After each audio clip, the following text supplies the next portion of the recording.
Sit back, relax, and welcome to Reading Hours. Today's book is The Shining by Stephen King. Please let us know in the comments from where you are watching, or if there is a book you want us to summarize in future. Few novels have left as deep an imprint on the horror genre as The Shining, Stephen King's third published book, and one of his most enduring classics. Released in 1977, this psychological horror masterpiece tells the story of Jack Torrance, a struggling writer and recovering alcoholic who takes a job as the winter caretaker of the Overlook Hotel, a remote, snowbound resort with a sinister past. Alongside him are his wife, Wendy, and their young son, Danny, who possesses an extraordinary psychic ability known as the Shining. What begins as a hopeful attempt at renewal soon descends into terror as the Overlook's dark forces manipulate Jack's mind, turning him into a pawn in the hotel's long history of violence. At its core, The Shining is much more than a haunted house story.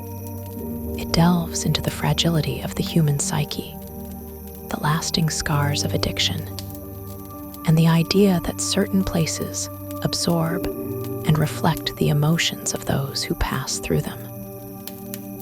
The Overlook Hotel is not just a setting, it is a character in its own right, a living, breathing entity that preys on the weaknesses of its inhabitants. Through Jack's slow psychological unraveling, King explores themes of domestic abuse, isolation, and the inescapable grip of the past, making the novel both terrifying and deeply tragic. The novel's success was immediate, cementing Stephen King's reputation as a master of horror. But its influence didn't stop there. The Shining was famously adapted into Stanley Kubrick's 1980 film, which, despite significant deviations from the novel, became one of the most iconic horror films of all time.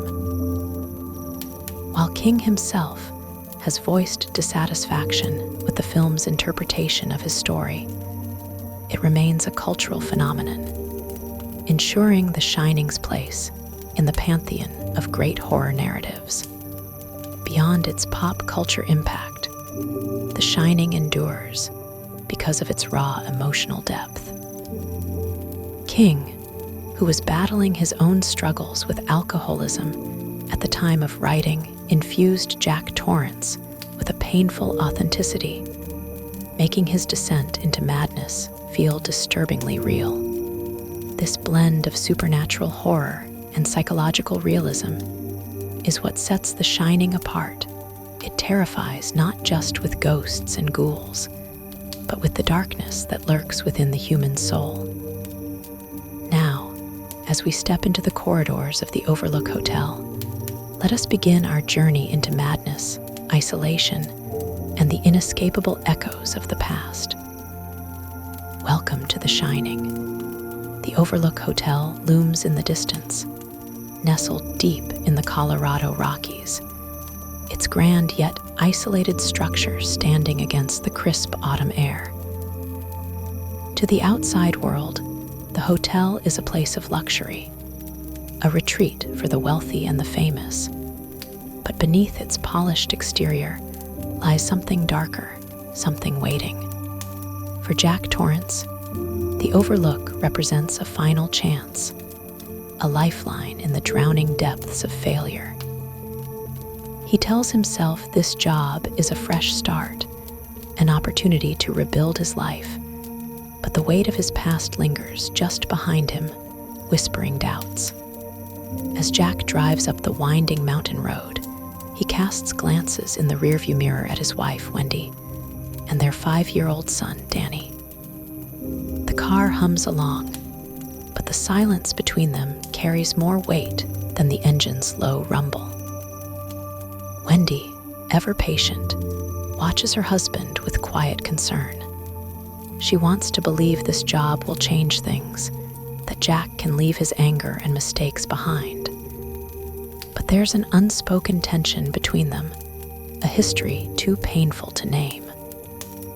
Jack wasn't always this way. Once, he was a promising writer, a devoted husband, a man filled with dreams.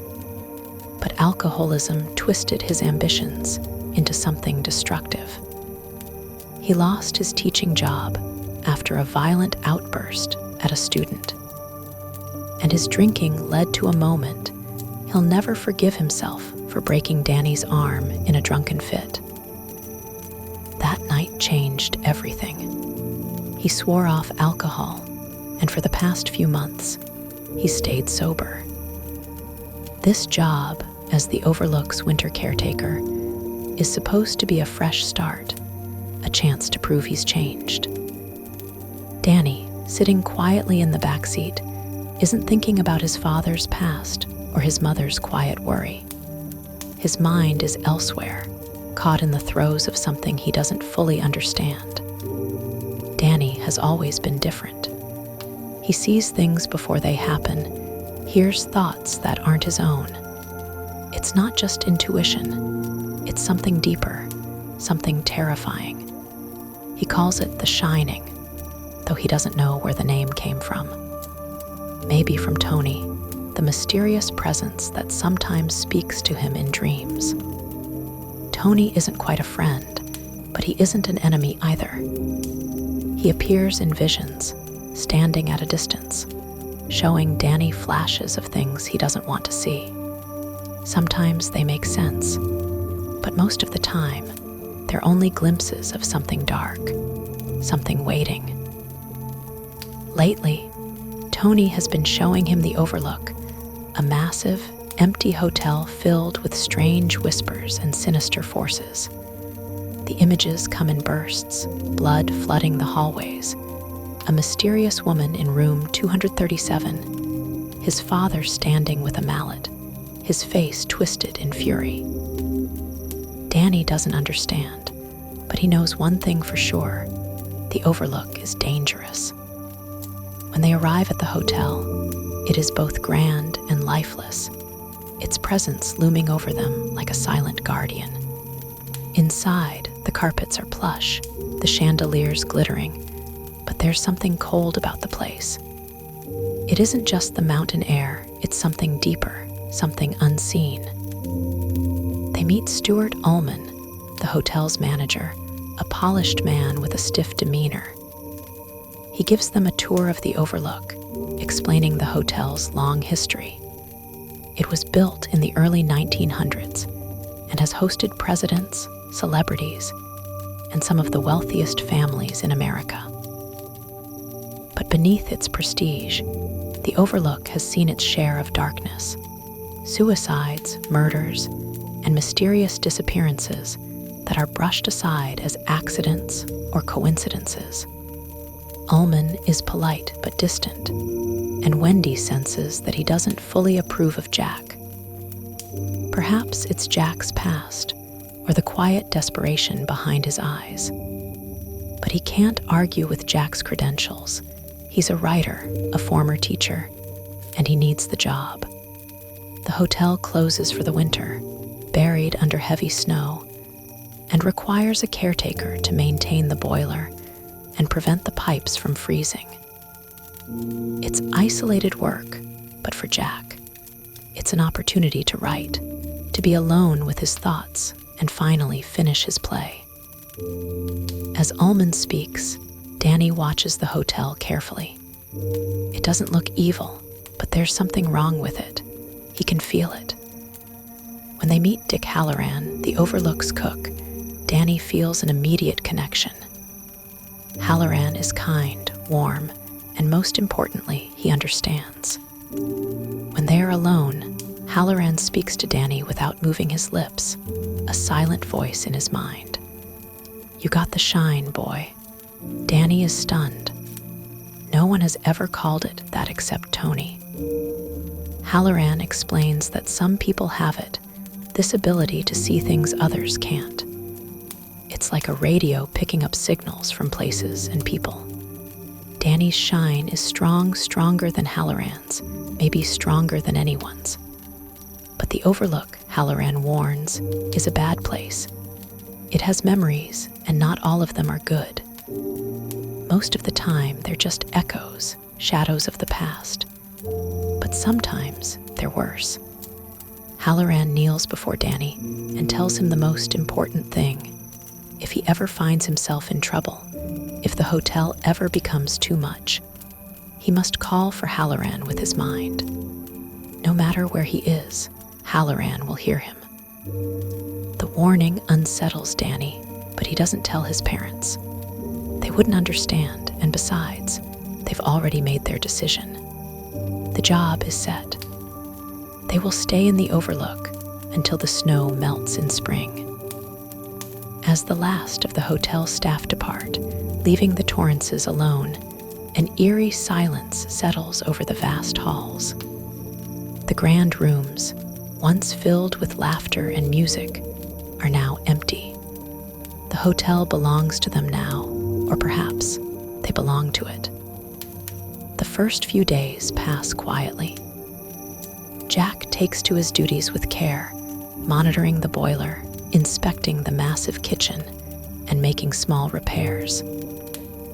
Wendy busies herself organizing the pantry and making their living quarters feel like home. The solitude is peaceful, even calming. Jack writes, Wendy reads, and Danny explores, but the hotel watches. Danny begins to notice strange things, shadows where there should be none, whispers that fade the moment he turns his head.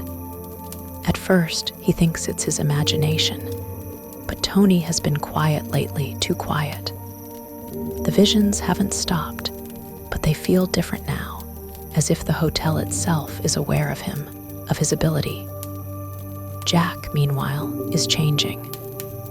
The isolation should be helping him focus, but something is gnawing at his mind. The Overlook doesn't just offer solitude, it seeps into him, filling the empty spaces with something darker. The hotel feeds on loneliness, on weakness, and Jack, despite his best efforts, is beginning to listen. As the days shorten and the first heavy snows begin to fall, the Overlook settles in around them, its presence growing stronger. The roads are impassable now. There is no leaving. The hotel has them, and it's just getting started. The first snowfall arrives with an eerie silence, blanketing the mountains in white and sealing the Torrances inside the Overlook Hotel. The road leading down the mountain is now impassable, the narrow winding path buried under several feet of thick snow. There is no more leaving. The isolation, which once seemed like an adventure, now feels like a quiet, creeping certainty. Jack reassures Wendy that they are prepared. There's food, a stocked pantry, and a generator in case of emergencies. But as Wendy watches the heavy snow fall outside, she cannot shake the feeling that they have entered something beyond a simple winter retreat. At first, their days take on a quiet routine. Wendy makes meals, cleans, and organizes, trying to create a sense of normalcy. Danny plays in the long hallways, his small feet pattering on the plush carpets.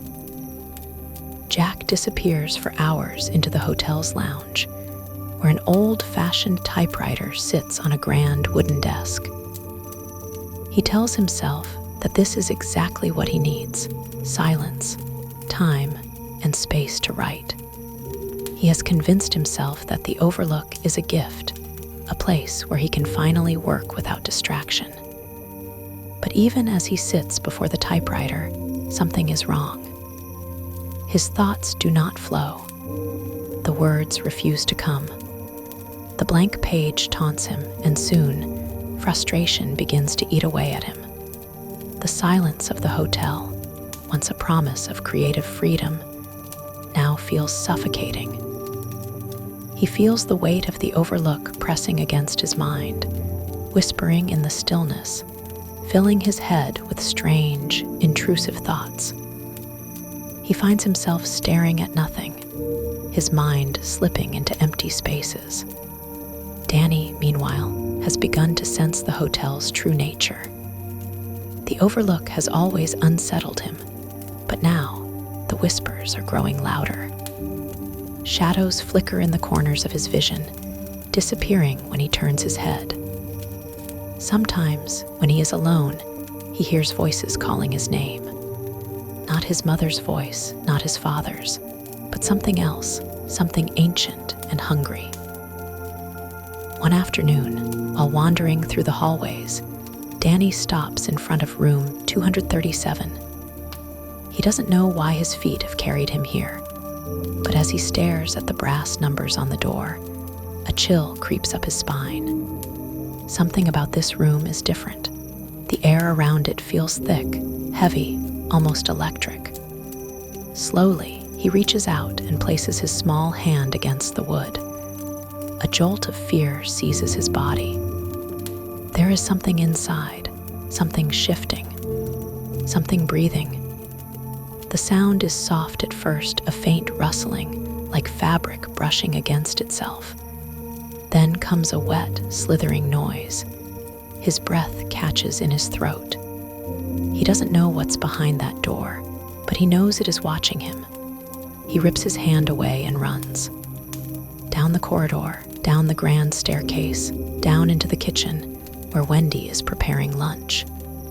He doesn't tell her what happened. He doesn't tell her that the hotel is waking up.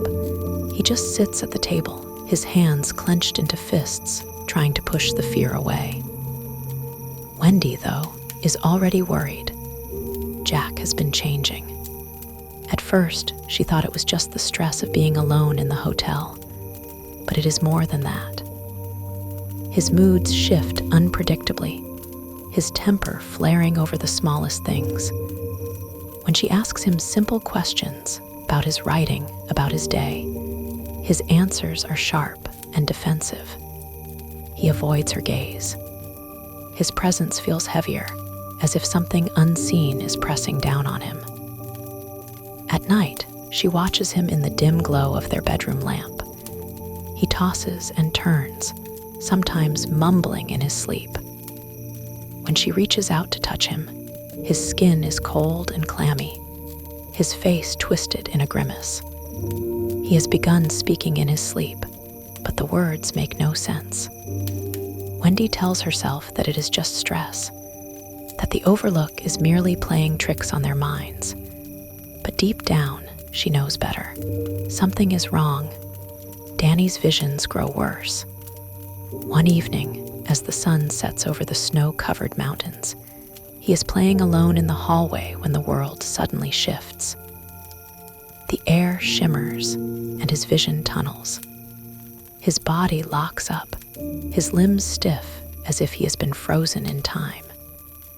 He can feel Tony pulling him down, dragging him into a vision. In an instant, he is no longer in the hallway. He is standing in the grand ballroom.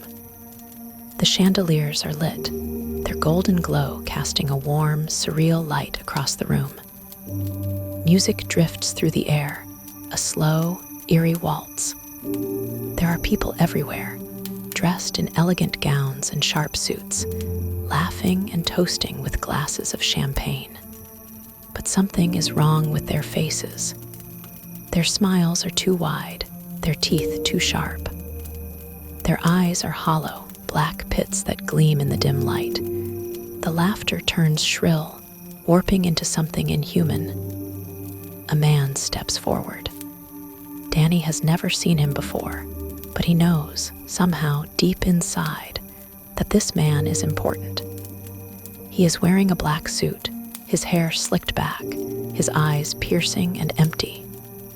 His smile is slow and knowing. He lifts his glass in a toast. "To you, Daniel," he says, his voice smooth and cruel. "Welcome home." Danny wants to scream, but he can't move. The man tilts his head, studying him like a predator sizing up its prey. "Come play with us, Danny," he whispers. "Forever." Blood splashes across the walls. Danny gasps awake, his body jerking violently. His head slams against the floor.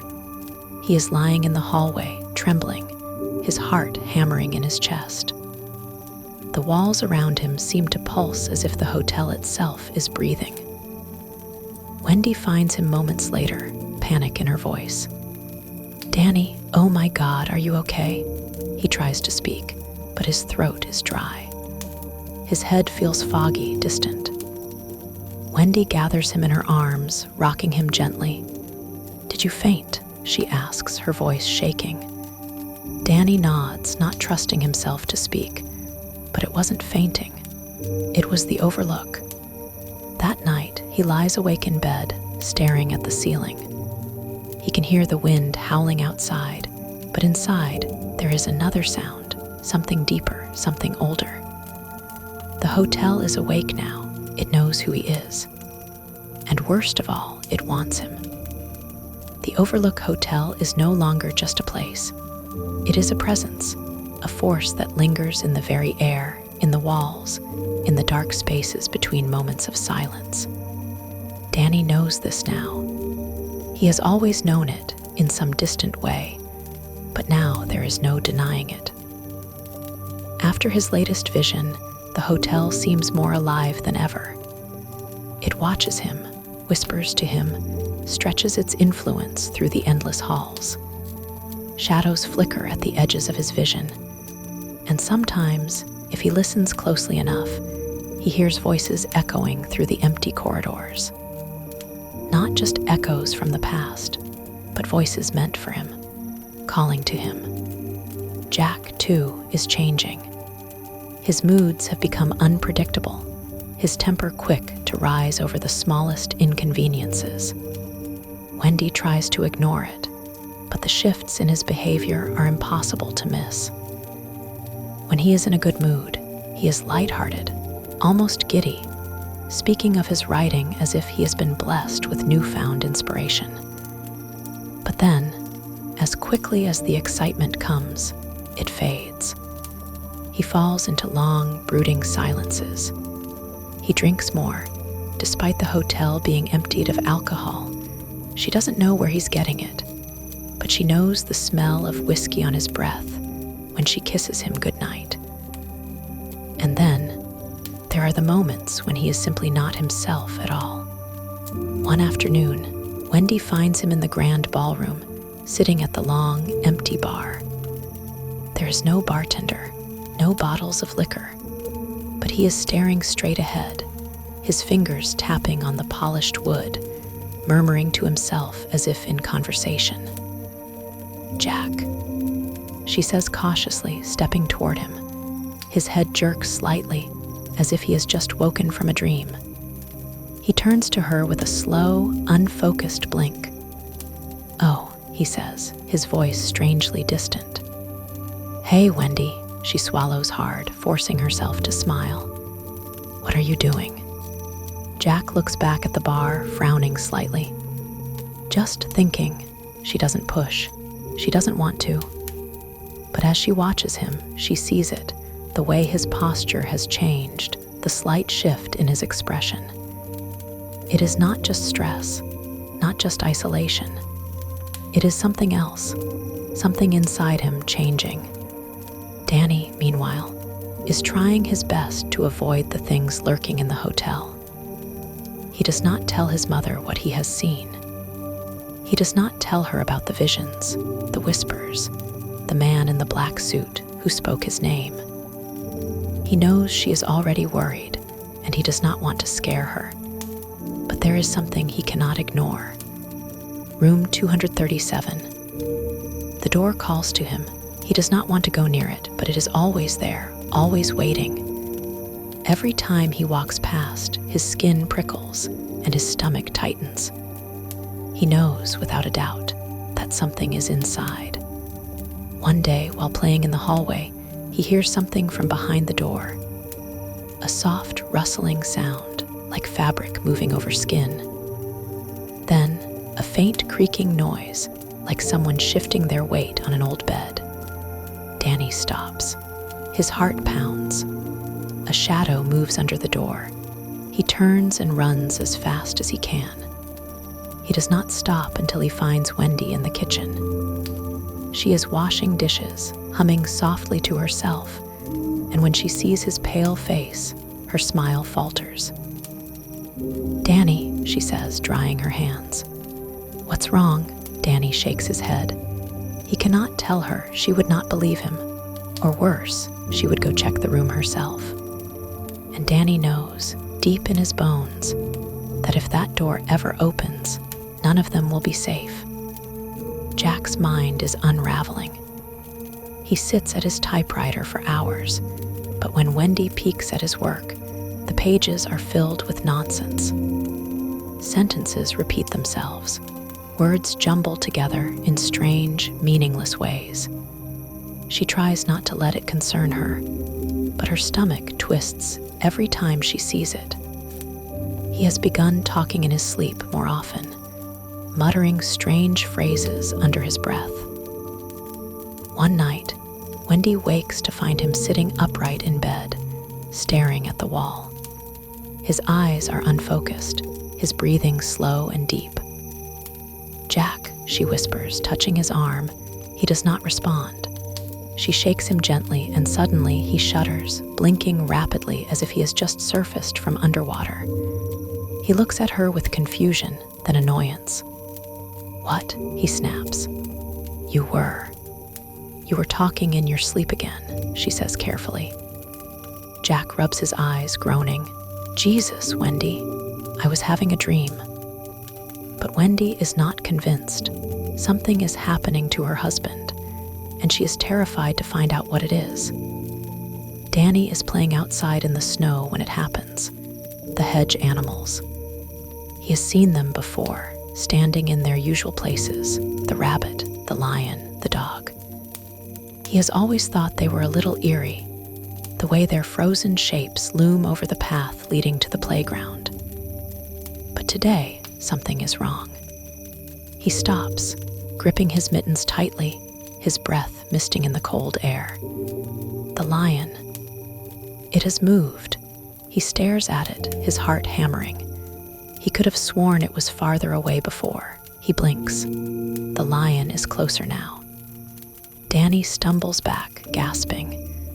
He does not understand what he is seeing, but he knows that it is real. He turns and runs toward the hotel, too afraid to look back. When he reaches the doors, he finally glances over his shoulder. The hedge animals have not moved. They are exactly where they should be. But Danny knows what he saw. He knows they are watching. That night, as Wendy lies in bed, she listens to Jack breathing beside her. She wants to believe that everything is fine, that the hotel is just an old building, that her husband is just stressed, that her son is just scared of the dark. But deep down, she knows the truth. The Overlook is changing them, and soon it will not let them leave. The Overlook Hotel is no longer just a place of residence for the Torrance family. It is a living thing, breathing in the silence, pressing its will against each of them in different ways. Danny feels it strongest, of course. His ability to shine has made him a beacon, attracting the hotel's attention like a moth to a flame. But Wendy feels it, too, in Jack's erratic moods, in the weight of the air when she moves through the endless halls, in the sensation that they are never truly alone. Jack, however, is the one who is changing the most. Wendy has always known he struggles with his temper, that he is prone to mood swings. But this is different. He is not just irritable or brooding. There are times when he disappears for hours, lost in some private thought or feverish inspiration at his typewriter. When she checks on him, she finds him hunched over the keys, typing with manic intensity, the same phrase appearing on the page again and again. All work and no play makes Jack a dull boy. Hundreds of times, thousands of times, the words stretch across the pages, filling them with an insanity that makes her stomach twist. She wants to confront him about it, but she is afraid of what he might say, afraid of what he might do, and most of all, afraid that she is losing him. Danny's experiences in the hotel grow more terrifying by the day. He does not speak of them, but he does not need to. Wendy sees the fear in his eyes, the way he shrinks from shadows, the way he never walks past room 237 without pressing his back against the opposite wall, as if expecting the door to fly open at any moment. One afternoon, while playing in the hallway, he makes a mistake. He lingers too long near room 237. The door is unlocked. He doesn't know why he reaches for the knob. Some part of him, some deep, unspoken instinct, tells him to turn and run, to flee as fast as he can. But there is another pull, a darker one, a whisper that curls into his thoughts like smoke. Come inside. He pushes the door open.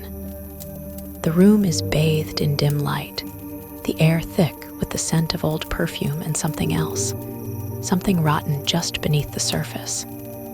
A large bed sits against the far wall, the blankets tangled as if someone has just climbed out of it.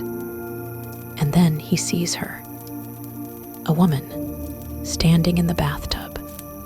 She is pale, her skin sagging, her lips curled into something that is neither a smile nor a frown. Her eyes are fixed on Danny, empty and bottomless, and when she moves, the water around her ripples unnaturally, thick like oil. Danny cannot move. His feet are frozen in place.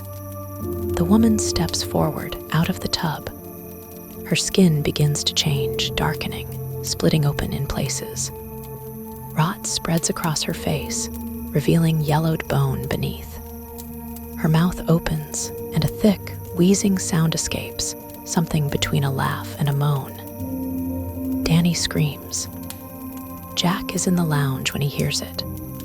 The scream shatters the air, echoing through the empty halls, and for a moment, Jack hesitates, his grip tightening around the empty glass in his hand.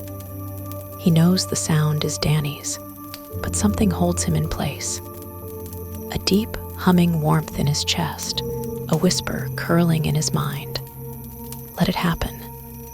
He doesn't understand why the thought pleases him. Then, just as quickly as it came, the feeling is gone and he is on his feet, running toward the hallway, his heart pounding in his chest.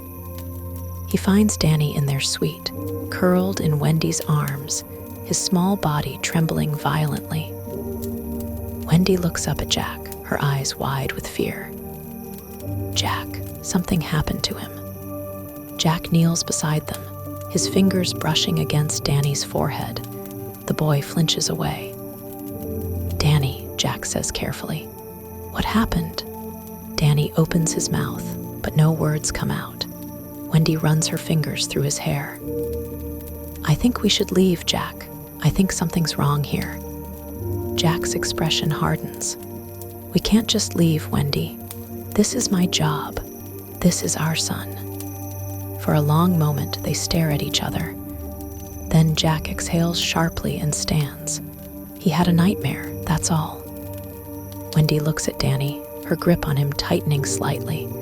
She does not believe Jack, and she is beginning to fear that he does not care. That night, Danny does not sleep. He lies in bed, staring at the ceiling, the echoes of his terror still whispering in his mind. Somewhere in the distance, he hears his father's typewriter clacking away. He closes his eyes and sees the dead woman's face. And then, in the darkness of his own thoughts, another whisper curls through his mind. Redrum. The word forms without meaning, yet it feels as though it has always been there, waiting for him to hear it. Redrum. Danny does not understand, but deep down he knows. Something is coming, and there is no stopping it. The Overlook is awake. It has always been alive in its own way. its history lingering in the walls, in the furniture, in the very foundation of the place. But now, it is no longer content to sit and wait. It is watching, whispering, pushing against the fragile barriers of reality. Danny feels it. Wendy feels it. Even Jack, in the depths of his unraveling mind, is beginning to sense it. The hotel is stirring, and soon it will demand more. Jack stands in the grand ballroom, staring at the bar. The light is dim, the air thick with the scent of old wood and something sweeter, something like whiskey. He knows there is no alcohol in the hotel. He has searched every inch of the place, turned over every cabinet, every shelf. But now, as he sits on the bar stool, he feels the familiar warmth creeping into his chest. Slow night, isn't it? The voice is smooth, easy, sliding into his thoughts like a lullaby. Jack blinks. There, standing behind the bar, is a man. He wears a crisp white shirt, a bow tie, his hair neatly combed. He is the perfect image of a bartender, polished and professional. But there is something about his face, something distant, something that does not quite belong in this world. Jack licks his lips. Yeah, slow night. The bartender Lloyd, his name is Lloyd, though Jack does not know how he knows this, smiles, setting a glass in front of him. Care for a drink, Mr. Torrance? Jack swallows hard. He knows this isn't real. He knows there is no liquor here. But the glass in front of him is full, golden and smooth, reflecting the dim light of the room. One drink wouldn't hurt. One drink might even help. He lifts the glass, bringing it to his lips. The whiskey burns. It is perfect. And as he drinks, the voice in his mind grows clearer. You belong here, Jack. Wendy wakes up in the middle of the night to the sound of the typewriter. At first, she thinks she is imagining it, the steady, rhythmic clacking of keys striking paper. But then, as she pushes herself up in bed, she realizes it is real. Jack is awake, and he is working. She pulls her robe tightly around herself and steps out into the hallway. The hotel is silent, the darkness pressing in around her like a living thing. The sound of the typewriter grows louder as she approaches the lounge. When she enters the room, she stops. Jack is not there, but the typewriter is. And beside it, stacks and stacks of paper, neatly arranged. Wendy steps forward, her fingers trembling as she lifts a page from the top of the pile. Her breath catches in her throat. All work and no play makes Jack a dull boy. She frowns, flipping to the next page. All work and no play makes Jack a dull boy. Her hands shake as she grabs another, then another, skimming through the pile with increasing desperation. Page after page, line after line. The same phrase, over and over and over. Wendy's vision blurs with panic, her pulse hammering against her ribs. Jack is losing his mind. Or worse, something is taking him.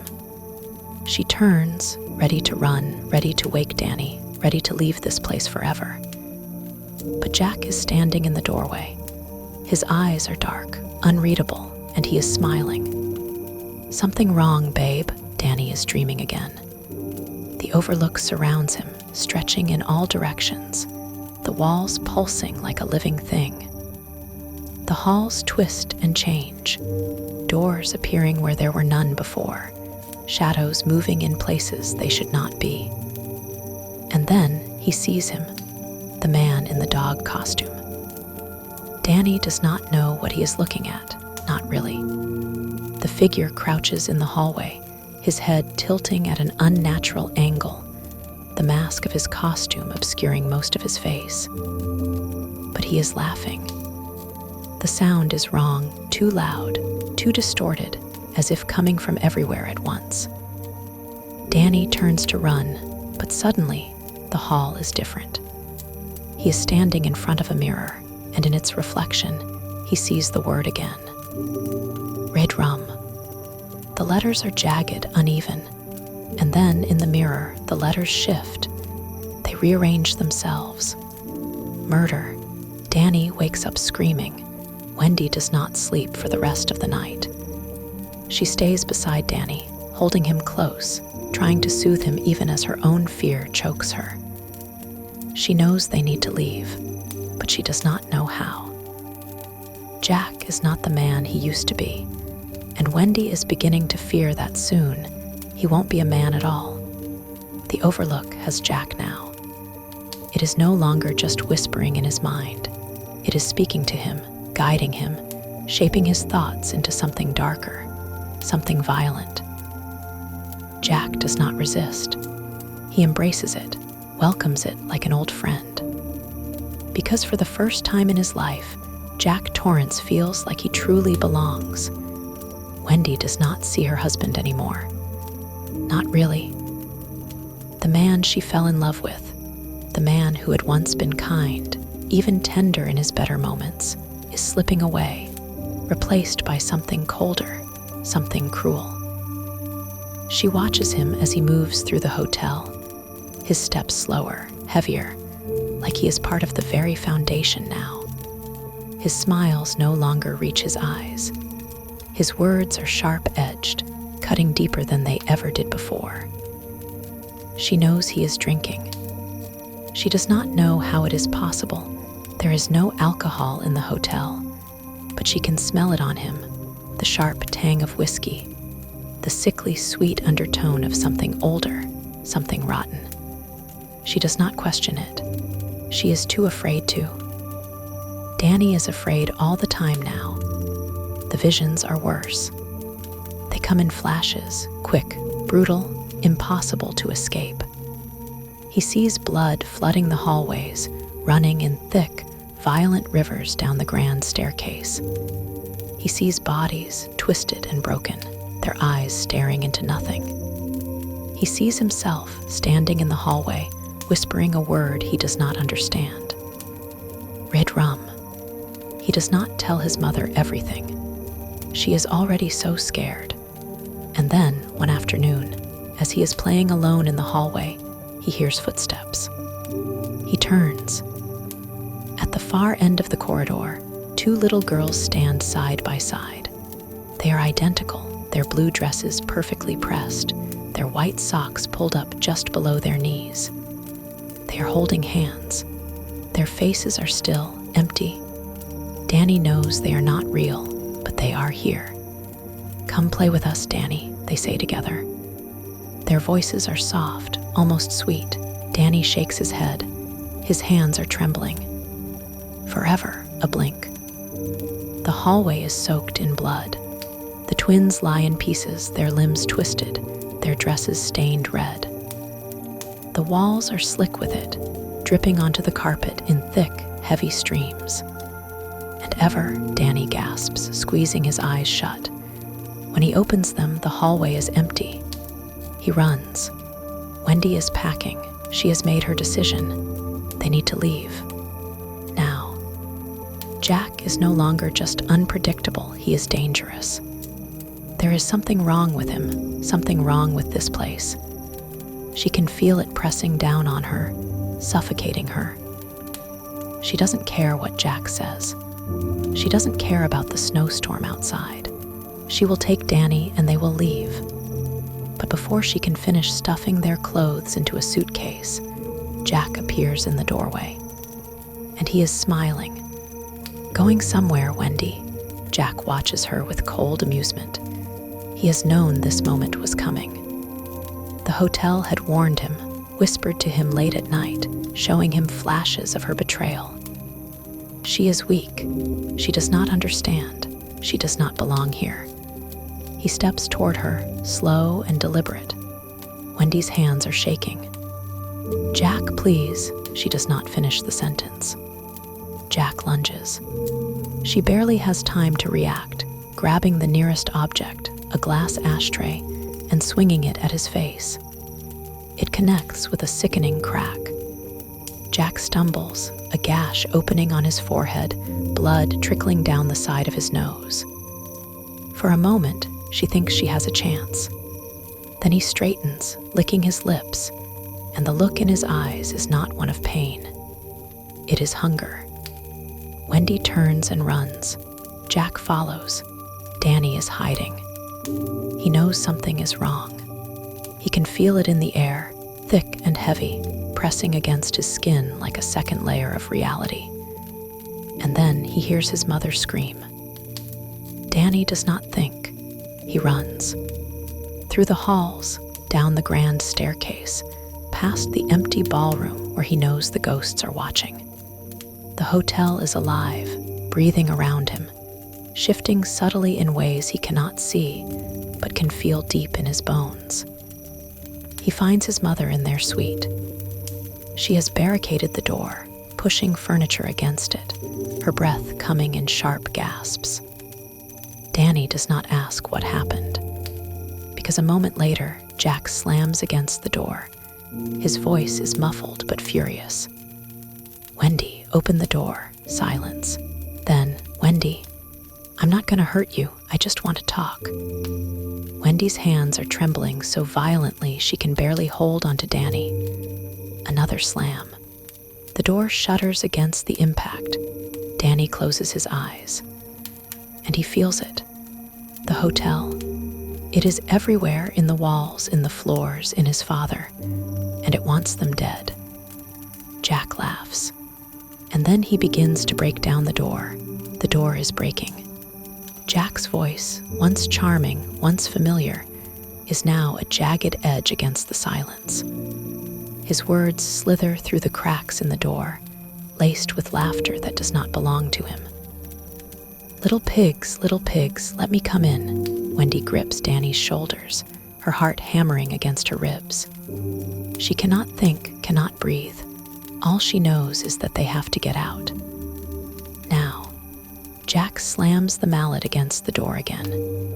A jagged hole appears near the handle, splintering outward like a wound. Another swing. A larger hole. Wendy can see his eyes through the gap now, wild, bloodshot, hungry. Danny whimpers, pressing his face into his mother's chest. Jack grins. Here's Johnny, Wendy screams. She acts without thinking. Her hand finds the kitchen knife she grabbed earlier, and with all the force she can muster, she slashes at Jack's reaching hand. The blade bites deep. Jack howls, jerking back, blood dripping onto the carpet. It is enough. Wendy grabs Danny's arm and yanks him toward the bathroom. She shoves him inside, her hands shaking so badly she can barely turn the lock. Danny, listen to me, she whispers urgently, kneeling in front of him. You have to get out through the window. Danny's eyes are wide, terrified. What about you? I'll be right behind you. It is a lie. The bathroom window is too small for her, but Danny can fit. Outside, the wind howls. Snow is falling in thick waves, burying the world in white. The storm has not let up, and the hotel, the Overlook, seems to hum with satisfaction. Wendy helps Danny squeeze through the window, the ice biting into her hands. He struggles, his little legs kicking against the frame, but then he is through, dropping into the deep snow below. Jack is still outside the door. His voice is calmer now, but it is worse this way, soft, coaxing, almost reasonable. Wendy, open the door. She grips the knife tighter. She will not let him win. Danny runs. His breath is sharp in the cold, his legs pushing through the knee-high snow as he makes his way toward the hedge maze. He does not know where else to go. The Overlook looms behind him, its windows glowing with unnatural light. It watches him. It knows. Danny's heart pounds in his chest. Then suddenly he feels something. A presence. It is not his father. It is older, deeper, like an echo of something that has always been here. Danny shivers. Then he hears the voice. Danny, come play. He does not look back. He runs. Inside the Overlook, the hotel is winning. Jack is no longer just a man. He is something else now. Something the Overlook has taken and reshaped in its own image. He does not feel pain. He does not feel cold. All he knows is that his son is running, and he must find him. Jack steps through the broken door into the room where his wife had been hiding. Wendy is gone. His lips curl into a grin. Good. Let her run. She does not matter. Only Danny matters. Jack grips the mallet tighter and heads toward the maze. The hedge maze is a labyrinth of white. Snow clings to the branches, the paths twisting and turning in ways that do not make sense. The wind screams through the hedges, drowning out all other sound. Danny moves quickly, ducking around corners, his tiny footprints the only marks in the untouched snow. He knows his father is coming, but Danny is smart. He has seen this maze before, walked through it with his parents in the early days of their stay. He remembers the turns, the dead ends. He also remembers something Dick Halloran once told him: if you ever get lost, retrace your steps. Danny takes a deep breath, and then he backtracks. Jack stumbles into the maze. He can barely feel his feet, but he does not care. Danny is close. He can hear him little footsteps in the snow, quick and light, moving through the maze. Jack grins. You can't hide from me, Doc. He follows the footprints, his breath coming in heavy, ragged bursts. His fingers are numb against the mallet handle. The storm is a living thing now, wrapping around him, swallowing the world in white. Jack keeps moving, but then he stops. The footprints end, his grin falters. Where did the boy go? Jack turns in a slow circle, his eyes darting back and forth. No footprints, no sound, only the wind and the snow and the maze stretching endlessly in every direction. Panic claws at his chest. Danny, silence. Jack stumbles forward, deeper into the maze. His head is pounding, his body shaking from the cold. But he must find Danny, he has to. It is the only thing that matters now. Danny is his. He belongs to the Overlook. Jack keeps walking. His vision blurs. His legs grow weaker. His thoughts slow. Then he falls, face first into the snow. The mallet slips from his hands. Jack tries to push himself up, but his arms will not work. The cold is inside him now, in his bones, in his blood. And somewhere, deep inside his fading mind, the Overlook screams in fury. Jack closes his eyes, and the storm swallows him whole. Danny watches from the entrance of the maze. His father is gone. The footprints have disappeared. The storm is still raging, but it no longer frightens him. He turns, and he walks back toward the Overlook, back to his mother, back to freedom. The night is deathly still. Danny stumbles through the snow, his tiny body shaking from cold and exhaustion. His breath comes in quick, sharp gasps, each one visible in the frigid air. He does not look back. He does not have to. He knows his father is gone. Somewhere deep in the hedge maze, Jack Torrance has become part of the Overlook, just like all the others. Danny does not cry. There is no time for tears. He makes his way toward the hotel, his footprints the only ones left in the untouched snow. The storm still howls, but it is different now. It feels weaker, like something has been taken from it, like the Overlook itself has lost a piece of its power. But it is not over yet. Not until they leave. Not until the hotel is gone. Wendy is waiting for him. The moment Danny steps inside, she is there, wrapping him in her arms, pressing him close against her chest. She is crying, shaking, her breath hitching in deep, shuddering sobs. Danny, oh my God, Danny. He clings to her, feeling her warmth, her heartbeat, the way her fingers grip his jacket like she is afraid he will disappear. For the first time in what feels like forever, Danny lets himself feel safe. But only for a moment, because the Overlook is still here, and it is not done with them. The boiler is ticking. Deep in the bowels of the hotel, past the empty hallways and haunted rooms, past the ballroom where ghosts have danced for decades, the Overlook's beating heart ticks. Jack had been the one to take care of it. He had been the one to watch the pressure, to make sure the ancient machinery did not fail. But Jack is no longer here, and the pressure is rising. Click, click, click. The boiler is angry. It has been ignored. And soon, very soon, it will demand to be noticed. Outside, headlights cut through the snow. A car. Danny feels it before he sees it, something warm, something safe. The same presence he had felt in Florida, the presence that had called out to him across hundreds of miles. Dick Halloran.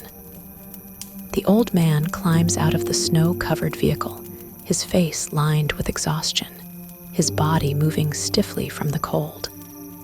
But his eyes are sharp, searching, filled with worry and determination. Danny knows he felt it all. The danger, the pain, the moment when Jack Torrance ceased to be Jack Torrance and became something else, something hungry, something wrong, and he came anyway. He came to save them. Inside the Overlook, the air shifts. It knows what is happening. It is losing. But it will not let them go so easily. Not without one last trick. Halloran barely makes it inside before it attacks. The Overlook does not hesitate. A force cold, invisible, filled with rage, slams into him the moment he steps through the door. He staggers, gripping his head as an overwhelming scream fills his mind, a deafening wail of anger and hatred. Then, something comes from the shadows, a shape. It was once a man, but not anymore. Its skin is peeling, its eyes black pits of emptiness. It lunges. Halloran barely dodges the blow. Pain explodes in his side as he crashes against a table, knocking over a vase that shatters on impact.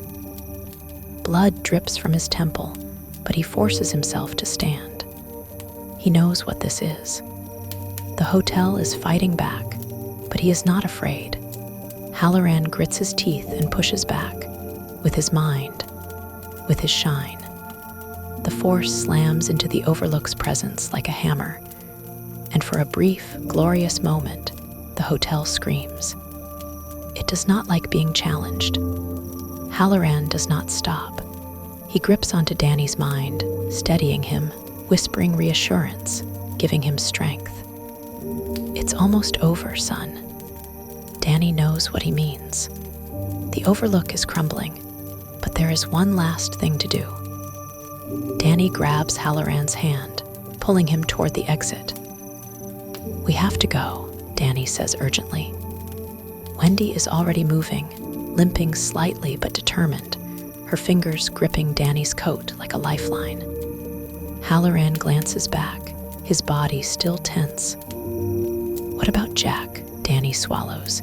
He does not say anything, but Halloran understands. Jack is gone, and the Overlook will not hold itself together for much longer. They race toward the door, the cold wind howling outside.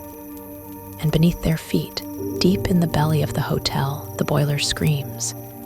The Overlook shudders. It knows. It feels. The pressure is rising, surging through its veins like fire, like death, like an unstoppable force that will consume everything. For years, it has fed on suffering, on pain, on blood. It has feasted. But now it is burning.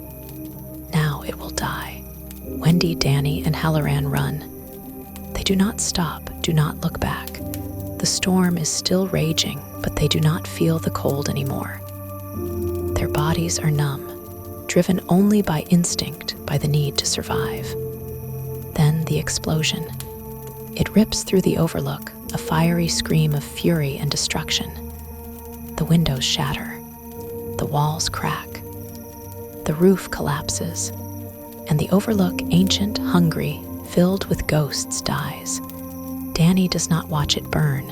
He already knows. The hotel is gone, and his father is gone with it. There is no triumph in that thought, no relief, just a quiet, hollow ache. Because Jack Torrance had once been a good man, before the drinking, before the hotel, before the Overlook made him its own. Danny closes his eyes, and he lets go. The fire rages behind them, an inferno consuming the Overlook Hotel in its final, wrathful moments. The explosion had rocked the mountainside, sending tremors through the earth, cracking the walls, and blowing out the ancient windows. The hotel, which had stood for decades, feeding on the souls of those unfortunate enough to become part of its history, was now being reduced to nothing but ash and rubble. Danny does not look back. He grips his mother's hand tightly, his small fingers wrapped in hers as they trudge through the thick snow. Wendy stumbles, weak from injury and exhaustion, her breath coming in short, painful gasps. But she does not stop. Neither does Halloran, whose limp has worsened from the wounds inflicted by the Overlook's violent last attempts to claim him. Their only thought is to get away, to escape before the last pieces of the hotel crumble and collapse, before the burning wreckage spreads through the trees. Behind them, the Overlook lets out one final, earth-shaking groan. Its bones, its foundations are giving way. The structure is dying. The spirits trapped within its walls, those who had whispered to Danny, to Jack, to all who had dared to stay, are finally being swallowed by the flames. The Overlook will never haunt anyone again. They do not stop moving until they reach the road, their footprints vanishing behind them under the relentless snowfall. The storm is still heavy, but it is no longer alive. Danny feels it. The power, the sinister force that had once filled the mountain is gone. It is over. And yet, a strange emptiness settles in his chest. Because even now, even with the knowledge that the Overlook is nothing more than fire and ruin, there is grief. His father is dead. Not the thing that had chased him through the hotel, wielding a mallet, speaking in a voice that was his father's, but not really his father's. No, that thing had died long before the flames reached it.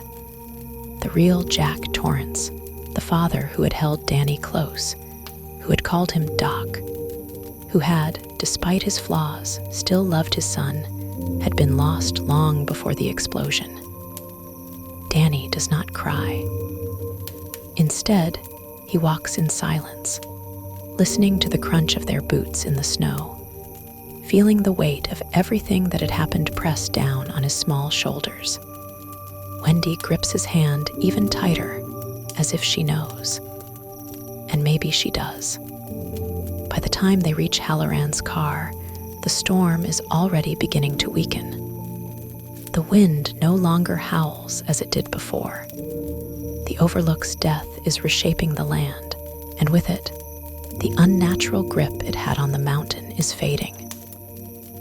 Halloran helps Wendy into the back seat first, carefully easing her down so she can rest.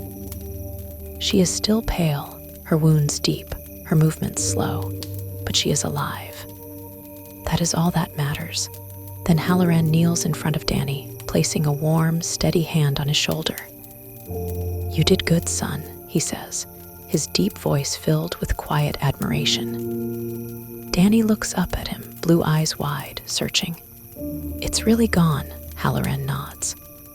"Yeah, Doc, It's gone. Danny swallows, staring down at the snow-covered ground. There is something he wants to ask, something that has been sitting in his mind ever since the final moments in the hotel. What happens now? It is an impossible question, one without a simple answer. But Halloran does not hesitate. Now we live. Danny looks up at him again, searching his face, his words. And slowly, he nods. The drive down the mountain is slow, the snow still thick, the roads treacherous. Halloran keeps his hands steady on the wheel, eyes scanning the road with practiced caution. Danny watches the trees blur past, watches the smoke rising in the distance where the Overlook used to stand. He wonders how long it will take before people forget about the hotel, before its dark history becomes nothing more than a legend, a ghost story told to scare tourists.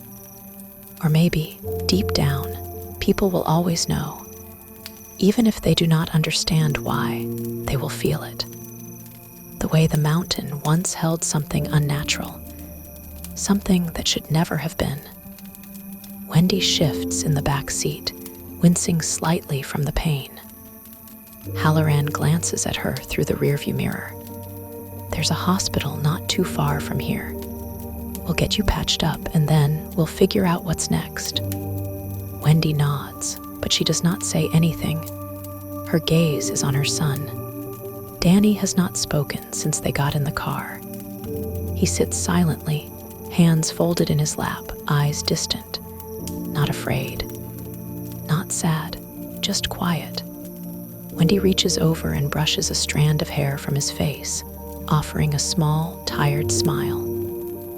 You okay, baby? Danny looks up at her. He wants to say yes. He wants to tell her that everything is fine now, that the bad things are gone, that they will never have to be afraid again.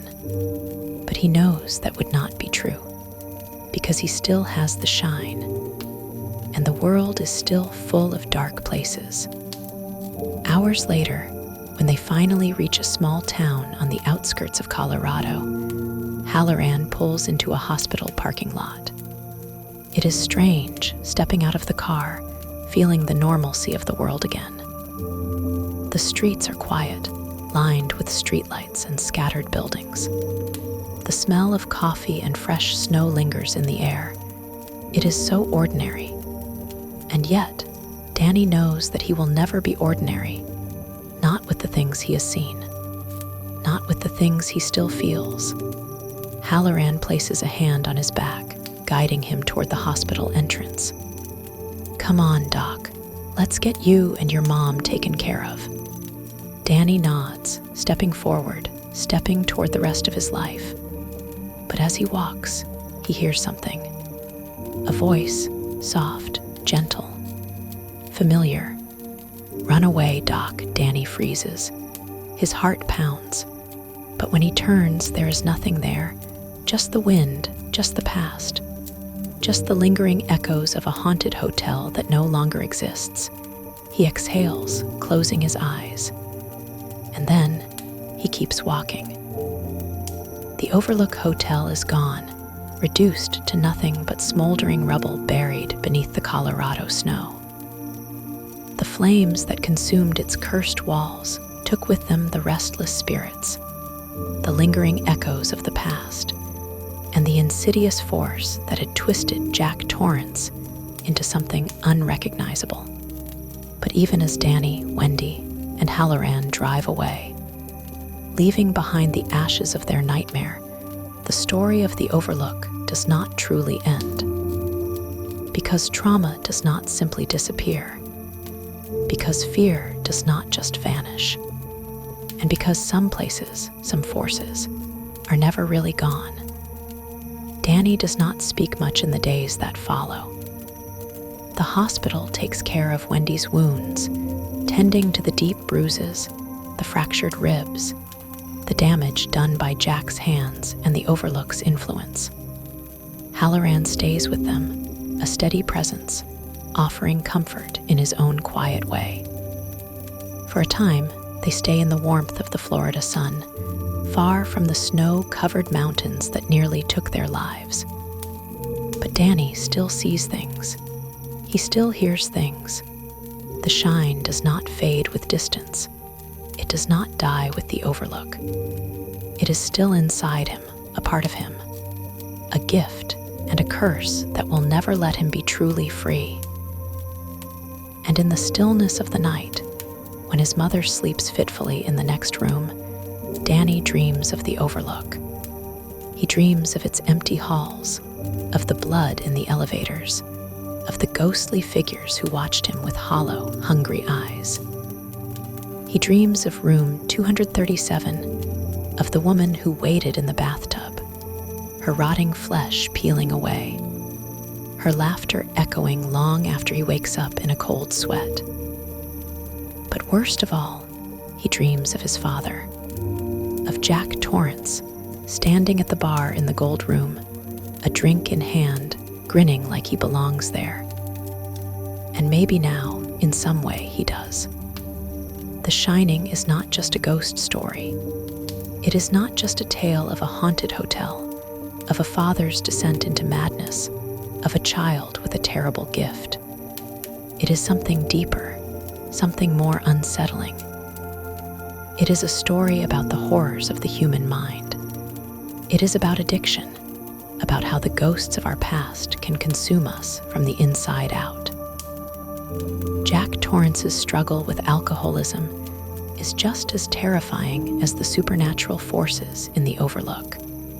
His battle against his own demons, his guilt, his resentment, his self-loathing is what ultimately makes his transformation into a monster so chilling. Because long before the hotel takes him, Jack is already on the edge. The Overlook does not create his darkness. It only amplifies what was already there.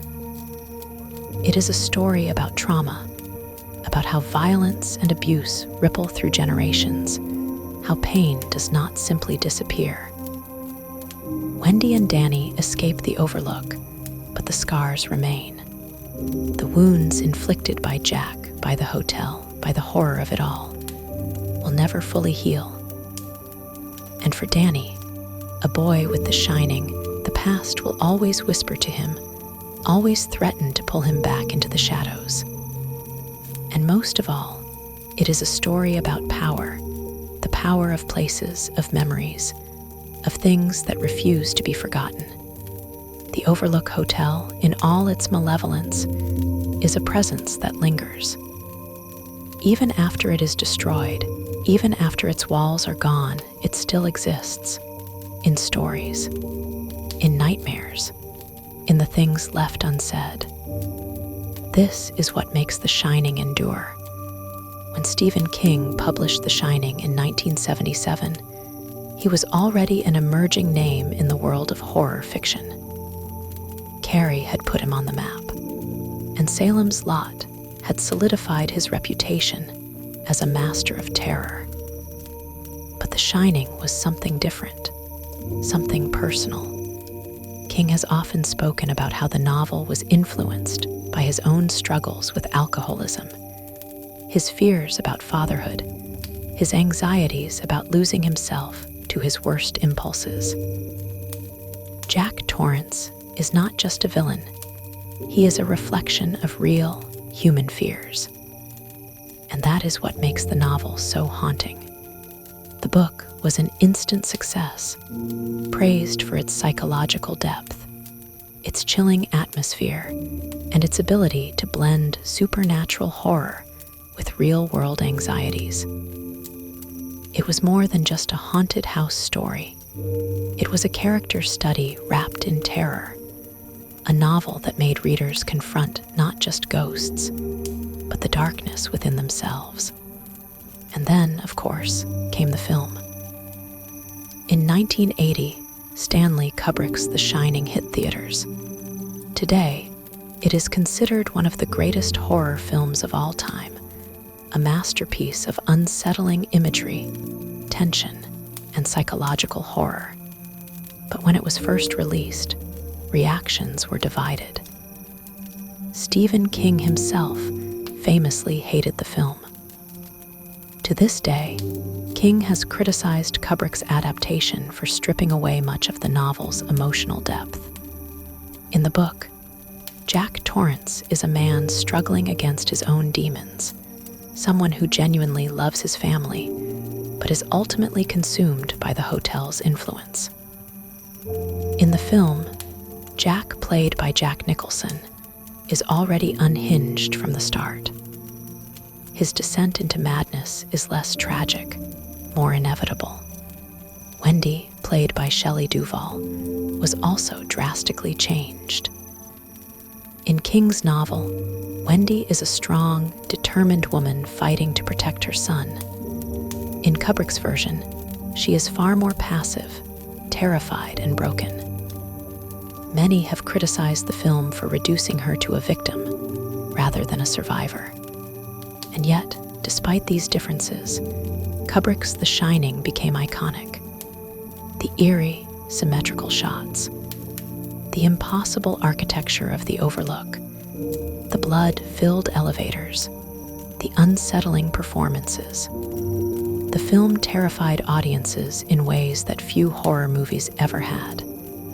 Even if it was not a faithful adaptation, it became something legendary on its own. More than 4 decades after its publication, The Shining remains one of the most influential horror novels ever written. Its impact can be seen everywhere. Horror stories that explore the psychological unraveling of their characters owe a debt to The Shining. The trope of the haunted hotel or cursed location has been repeated countless times in books, films, and TV shows. The novel's depiction of addiction and generational trauma has influenced how horror stories tackle real-life fears. And of course, the legacy did not stop there.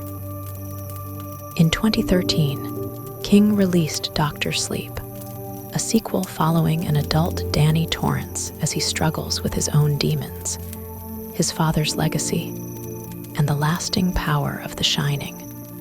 The book was later adapted into a film in 2019, blending elements of both King's novels and Kubrick's adaptation, bringing the story full circle.